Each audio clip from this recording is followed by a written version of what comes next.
The truth remains. Welcome back, or hello if this is your first time ever to this channel.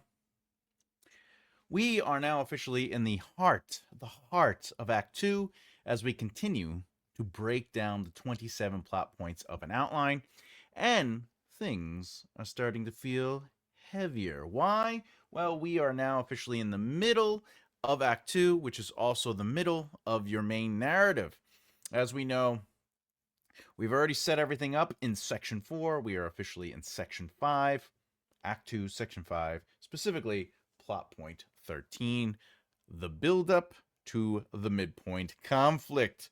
So, we're going to talk about what it is to build up to the midpoint conflict and things that should be working towards its efforts. Oh, yeah. Let's get into it. Before we jump, remember to subscribe and hit the bell icon so you don't miss out. Look, don't kill the midpoint before you get there. All right. A lot of times, because this is technically a new section, you have to set things up, right? So occasionally it slows down the narrative because it's like, oh, we gotta and build context. But in reality, remember at the movement to every new plot point, every new section, and every new act, you're supposed to be elevating the urgency, the stakes, keeping it going. Doesn't mean that the world has to be exploding right now or that it's going to blow up. You don't want to jump too far, but it could be a little bit, it could be medium, it could be a lot, whatever the case is. With that said, just because it's a setup plot point like PP13 doesn't necessarily mean it has to be slowed down to a lull to figure out and explain things. But every narrative does have a beginning, middle, and end. PP13 is Section 5's beginning. This means that you do have to set up the context for something very specific, the midpoint conflict to come. So, this is where you start focusing everything that makes sense for the ultimate reveal of the truth of the lie in the midpoint conflict. So, you're preparing this, okay? In PP13, you are preparing the reader to understand what the characters are going into. All right. I'll go into that in a little bit. So the reader needs to know where the narrative is going, why the characters are heading there. Readers must feel the emotional truth and weight of the buildup as well. A weak buildup can make a midpoint conflict feel very random, usually unearned. It's not satisfying. All the words that we use in the writing community. Because the truth of the matter is, if we do not set up enough context, we cannot challenge that context in the midpoint conflict. So make sure everything is at least explained in some fashion. It doesn't have to be verbatim. It doesn't have to be somebody having a conversation going, though it could be. I mean, I know we're writing books, but if you've ever watched a movie or a television show, usually it's the part where they're like, all right, so what we're going to do now is this is the map. And these are the things that you're going to do this and you're going to do that, right? Like it's usually very straightforward. But in a book, you could let it breathe. You could play with things. You could spend a chapter, 2 chapters, 3 chapters, whatever, exploring the buildup. In a movie or a television show, they're just like, you need to know this. But a strong buildup will make the midpoint conflict feel like the only possible next step is moving towards the inevitable. And yes, you can play with that. As I said, all rules are meant to be broken. I've said this multiple times. But ultimately, the midpoint is not only the conflict of the main narrative and the center, literally the midpoint of the entire narrative, but it's also the midpoint of Act 2. Something to keep in mind is that a midpoint conflict is usually the moment the narrative flips and creates a reversal. And by usual, I mean always. So you should be setting up as much context for that reversal to hit and make sense. All right? Amen. Okay. Amen. Things to make clear. Here's some things that you should be thinking about while working on PP13. Where are the characters physically? What is the state they are in, And that state is important, okay? Because we have to set up where they are and where they're going, okay? Even if it's an emotional going, remember circumstances are also important too. But if you're writing a romance, and the character is in the diner or the deli where they first met, the love interest, and they're just hopeful that they'll show up because they messed up, and or they're like, oh, I'm going to ask them to marry me at the deli that we met, but I'm going to surprise them because I know that they come here every day at 12 to get their lunch, and I'm going to be here, and when they walk in I'll be on my knees and I'll have a quartet and the roses and blah blah blah, right? So why, but Thomas, that doesn't sound like a negative. It's not a negative. There can be positive. Remember, the world can be filled with positivity. And in that situation, it's still considered urgency, it's still considered stakes, it's still considered a midpoint reversal. Because if they are planning, so basically, if I may, the deli is the physical location. Where are the characters' location? They are setting up the deli. They're dealing with the owner. They're getting the quartet. This is all the PP13 chapters. So this could all happen in one chapter, but obviously you want to breathe it.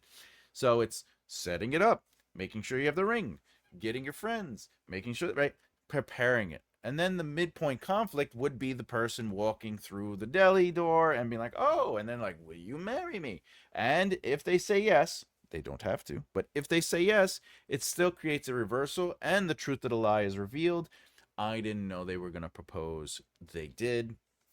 I didn't think this was going anywhere. Maybe that's the conversation. Maybe we're, whatever. Maybe that's the wonder, Maybe one character's thinking, oh, this is just really great. I love this person, but are they thinking of a future? But I'm not going to have the conversation with them. And then they realize, oh, they are thinking of the future. So that is what you got to set up the physicality. Another thing you have to think about is the tools, the information, or the problem they are dealing with. Going back to the romance example, is ultimately what is the problem? What are the tools? Well, the problem is how do I surprise this person that I love? How do I get everything together? The other thing is how they feel about their current situation. What is the emotional, mental, physical, spiritual, whatever? All the ulls. What is it that they are feeling and dealing with within PP13 leading to? So in the case of the romance, they are nervous, they're rushing around. Are they going too quick? Should they time this? Did they have enough time? All that stuff. Of course, another thing you should be thinking about is what they're trying to accomplish next, which in the case of the romance is a proposal. So if we know, the reader knows that a proposal is coming, that's good. What stands in their way right now? Oh, okay. So with the romance, what you would do is I got to get the quartet. The quartet is suddenly got sick. So I got to get a new person, or I'm just gonna get get a radio and have the radio play. The fiance, the potential fiance, actually is not coming to lunch. And what's funny is they call up the person. They go, because they were just randomly like, I was supposed to get lunch. Could you bring me lunch? Because I was supposed to go get lunch, but they want me to run into an emergency meeting, but could you bring me lunch to the office? So now that could end up being they have to now figure out how they're going to get to the office. And so that is how you add challenges and conflicts to things. So what stands in their way? I have a plan, but it's being messed around with. Okay, so that's something to think about. But I will say this: PP13 will answer all those questions, all right? Or at least start to answer them. And then in PP14, you basically deliver the payoff instead of basically wasting the time, But setup is very important. A good rule of thumb, though, is every scene in PP13 should naturally be pushing the characters closer to the midpoint conflict. You have to think about cause and effect, knocking one domino down over the next, and so forth and so forth. It's so there's no random detours. However, you can kind of, like I said, the quartet they could have gotten sick. Montezuma's revenge, they could, whatever. All right. Oh, I'm being, could you come and bring me lunch? They're sending me into a very important meeting. All right. So those are things to think about. 3 ways, the structure, the PP, the build up. So option 1, you can end PP13 with the trigger that launches PP14. Let me explain. The classic thriller mystery version, where the protagonist finds the letter, hears the voicemail, or intercepts a coded message. They get a phone call, whatever the case is, maybe see a report, whatever the inciting moment is for them, right? So, for example, Jacob finds the old letter in candlelight, and the letter says, "Meet me where this all began, and I'll tell you everything." Signed, David Hallow. I mean, the final line of PP13 can be that. So everything could be building up to the the build up to the midpoint conflict. PP13 could basically be a chapter of Jacob getting to this letter and then reading the letter, and the final line before we move on to PP14 is, "Meet me where this all began, and I'll tell you everything." So this final line can be the last beat of the buildup, which means this will allow you to do everything you have to do to get to this reveal.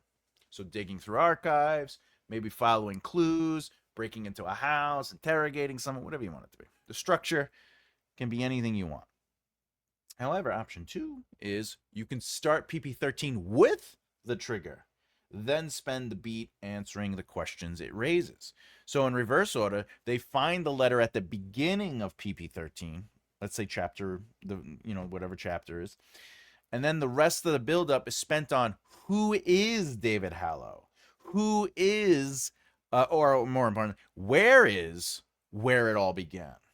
Why does he want to meet now? Is this a trap? How do we even get there safely? So all those things will be answered, and then in PP14, that would be explored, all right?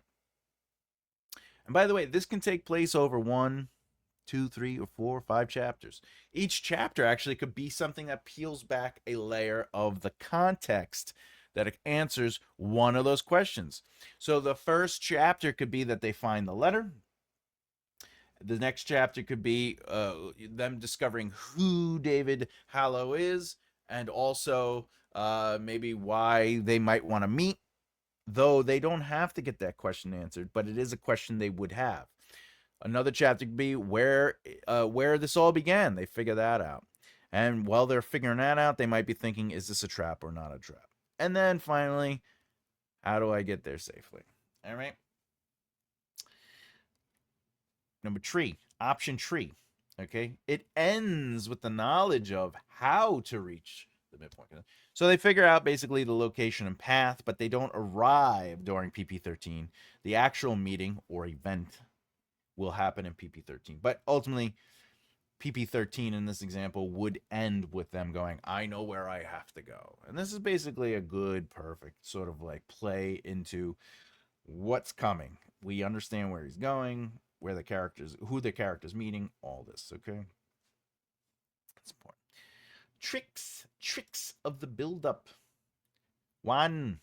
I have 6 of them. There's a quick 6. 1. Raise the temperature gradually. That's right. Each scene should feel more tense, more intimate, more dangerous, or more emotionally charged than the one before. In the romance example, the stress of making sure everything works out, the stress, the getting the quartet, and then the quartet is sick, whatever the case is. So all these things are elements that are constantly raising the stakes. Number 2, you want to use obstacles to help reveal character. Very important. I would recommend that in every plot point. Everything that you push on your characters should reveal character, but use obstacles, things pushing back on their desires, to help reveal character through their choices and emotional experiences. Okay? I should say emotional choices too. The way someone handles fear, frustration, or even the dreaded temptation of all they desire during the build-up will tell us who they are right now, currently in the narrative of PP13, not who they were at the beginning. Number 3, keep cause and effect tight. Every action creates a logical next problem. Basically, you don't want it to be like, we need to wait 3 days for no reason. Like, you don't want to do that. Number 4, Actually, going back to 3. So if you don't want like, hey, we need to wait 3 days because that slows down the narrative. That might be something that starts off Act 2. That's fine. But the build up to midpoint, instead of we need to wait 3 days for no reason, whatever the case is, right? Maybe the reverse. This is the last of the 3 days. We have no more time. We have to figure out, we have to do what we're going to do now. So that would be the change. Number 4, end each chapter with forward momentum. Even if they don't reach the destination they decided or they get all the answers they need, they'll give them some. End on a new piece of information, or go as far as to end on a worse complication. So that's yes, end, or no, but, right? Okay. Also, emotional elements. Number 5, let doubt and hope coexist at the same time. The characters should feel both, we might actually pull this off, and this could go horribly wrong at the same time. That internal tug of war does help build engagement and anticipation. Remember, because tension creates an engagement. So we want that tension to resolve, but that's the engagement. How will it, or won't it? How will it? Won't it? Could it? Maybe. Is it right now? I don't know. But the point is, you could also have one character having strong doubt and another character having strong hope. So it doesn't have to just be one character. All characters could have hope, but the situation, the circumstances keep presenting doubt. Okay, so that's fine. Number 6, know your midpoint first. I know, Pantsers. I know it's okay to discover the midpoint as you go. So if you don't know what it is, get to the midpoint. If you, whatever you feel the midpoint is, once you get there and you're playing with it, it's important to go back and edit. So write down some notes if you don't want to do it right away. But once you know what the midpoint conflict is, how do you build up the chapters leading to the midpoint conflict for PP13? That'll give you a chance to do your discovery writing as you do so from the seat of your pants.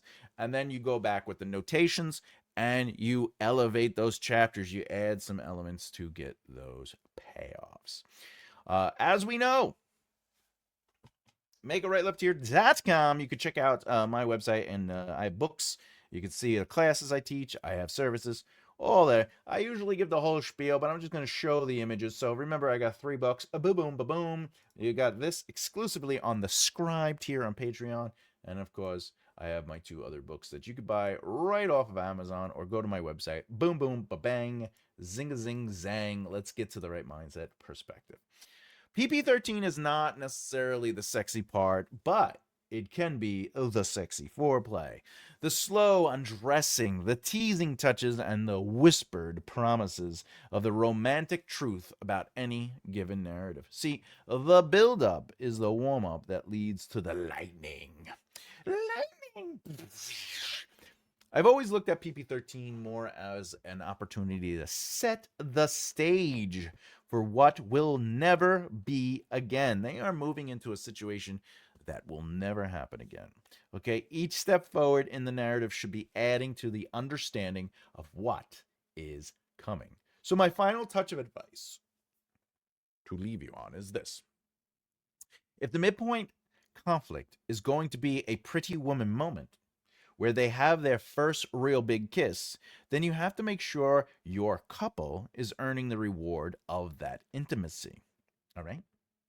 So, for example, in A Pretty Woman, she doesn't want to kiss. I don't kiss. We can do anything you want, but I don't kiss. It's too intimate. It's blah, blah, blah. And then she actually kisses him while he's sleeping. Spoiler alert. And that's really their first big kiss, and blah, blah, blah, blah. And that changes the dynamic. That changes everything. The reversal. The truth of the lie is, wow, I really love this person. Okay, now,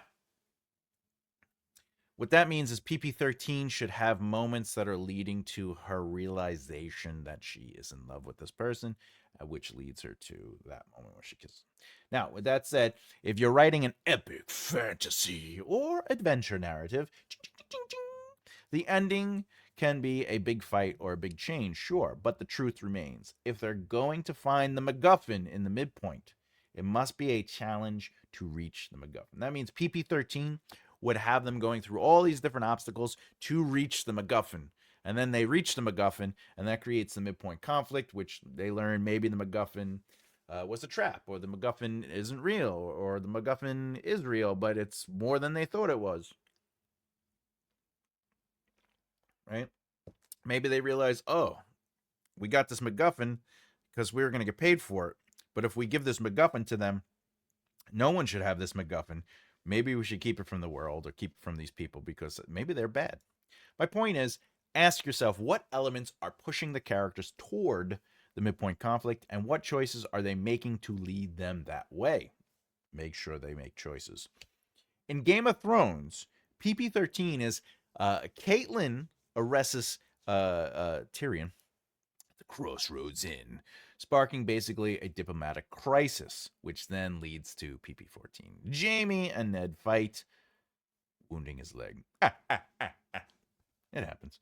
The point of PP13 is as its name. It builds up the midpoint conflict to let your characters and narrative beats do just that.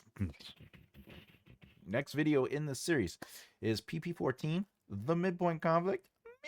But by the way, if you have a video idea or a lesson you want me to do, just let me know in the comments below.